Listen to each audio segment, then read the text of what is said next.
Welcome to Section 420, Talkin Yankees. And after a tough loss last night to the Boston Red Sox, the Yankees are now 5 games behind them in the AL East. There still should be some October baseball, though. But what hurts is that the Yankee bullpen literally handed the Red Sox 2 wins within the same week.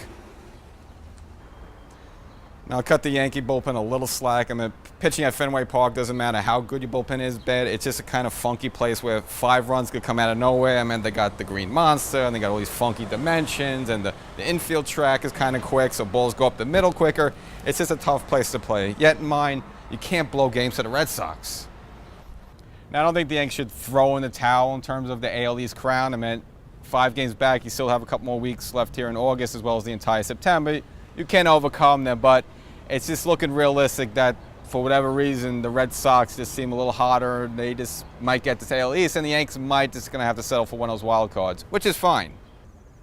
And Brian Cashman was able to make Sonny Gray a Yankee. Now, I didn't think Oakland would accept the prospects they did, but he did send over a good package, which included Dustin Fowler, highly touted outfield prospect who the Yankees bought up, but then he tore his knee in Chicago going against the wall. But again, he should recover. It's a good deal for both, and it's a good deal for Cashman because now Sonny Gray is under control, so you don't have to give him a big contract for a couple of years. And it turns out they really needed Sonny Gray. Tanaka went down for a start with shoulder tendonitis. CC experienced pain in the knee. Now they're both going to come back, but you really needed that stable starter in there.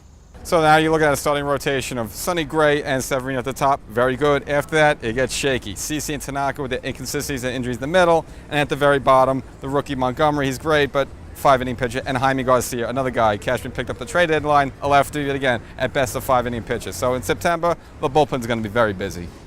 But the big difference between the Yankees and the Red Sox is they have Chris Sale, which is almost a guaranteed win every time he pitches. See, the Yankees don't really have that security blanket, even with the addition of Sonny Gray.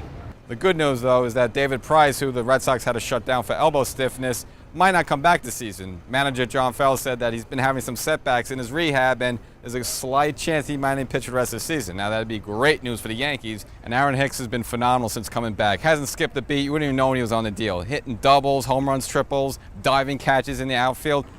Now, Starlin Castro and Matt Holliday start rehab assignments next week. Should be with the team maybe by September, and that'll really help boost the offense.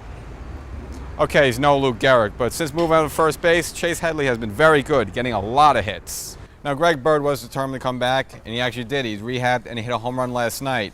Still, can't get your hopes up. I mean, he technically could come back in September, and since he played before September, he would qualify for a playoff roster, but until you physically see him in a Yankees uniform at Yankee Stadium, you can't count on the guy.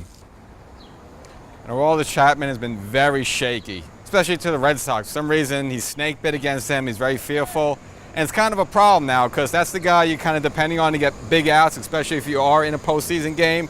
And right now, he just looks completely lost out there, shot, no confidence, doesn't matter how hard he throws.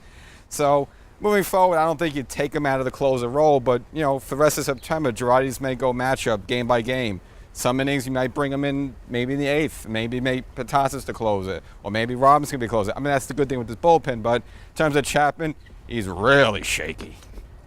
And Aaron Judge has been struggling offensively. Yeah, strikeouts in 35 straight games. It's a new record. Wow, really not a big deal in the grand scope of things. Yeah, he's still hitting his occasional home runs, but we knew at some point he was going to hit the wall and slow down a little bit. He wasn't going to hit 70 home runs. But now that Sanchez is hitting, Aaron Hicks is contributing, and some pieces like Castro and Holliday coming back, it should take the pressure off him, and I think he'll start hitting a little better again in September.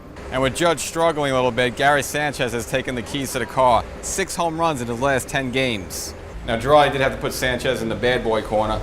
Sloppy defensively, letting a lot of balls go by him, so he sat him down for a few days, and it seemed like it cleared his head. A little better defensively, and since coming back, tearing the cover off the ball. After this Boston series, the schedule does get a little easier for the Yankees. Seattle at home, they're a good team, but it's a winnable series. And then for September, you have Baltimore, Minnesota, both Tampa and Toronto. Again, all very winnable games. Now, of course, they're going to play the Yankees tough because they just want to knock the Yankees because they're the Yankees. But there would be opportunity to get some easy wins and perhaps scratch away at that 5-game deficit against the Red Sox. So Sonny Gray's here. Let's give him a few turns through the rotation. Should get Castro and Holliday back very soon, and then a little softer schedule in September. Give the Yankees an opportunity to catch up to the Red Sox, maybe overtake them, but they just got to keep it real.